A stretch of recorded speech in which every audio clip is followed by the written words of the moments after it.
Today we are in Stevens Point and the HCE ladies are working together making quiltlets that will be sent to Nicaragua. And we are going to give you a demonstration on how to properly put the labels on. So I did the bad ones, the slippery ones? I don't remember.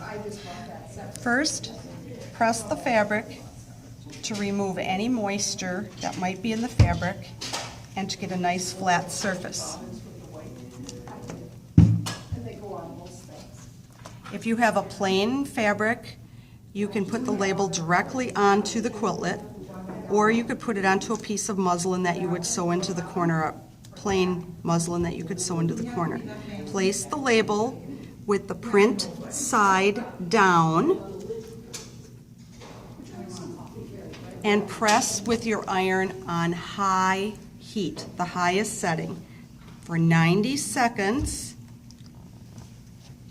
Moving with very firm pressure, moving your iron back and forth.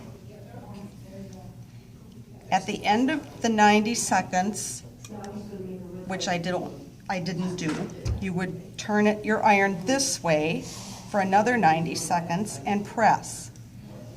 You can peel just a little corner of your label to see if it's sticking or not. You can tell I didn't do it long enough because I'm trying to hurry for the video. And make sure you have a dry iron, not steam. Correct, no steam. Once you have it ironed on, you just let it cool for a second or two. Be very careful. The label will be hot, and then gently peel it off and let the quiltlet cool for a few minutes. That's pretty much it.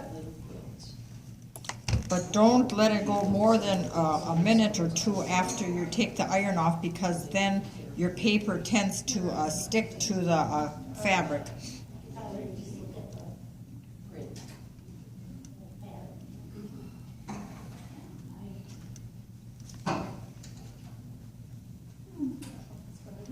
Notice how I do not follow the directions and turned my iron.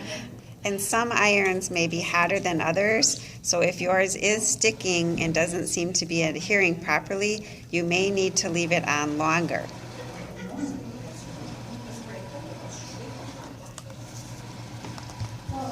Check the top, because that's where the roof is. You'll see it soon. Looks like it's still sticky.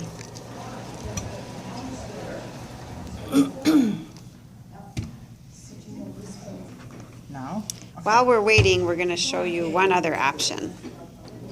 if the back of your quiltlet is printed or a dark color, what you can do is iron the label on, just like you were just showing, onto a piece of muslin and leave about an inch of space on each side, and then bend this side and this side under and zigzag it onto your backing.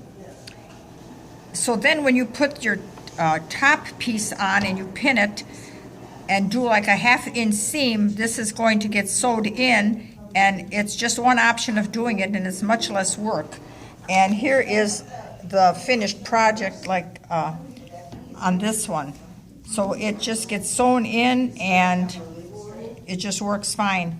You actually only need to sew 2 sides and you're finished. Let's check back with the label.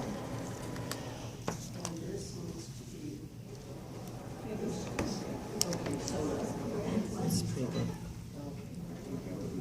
There it is. Be careful when you peel the backing paper off, as it is hot, and then just let this cool for a few minutes and you're done.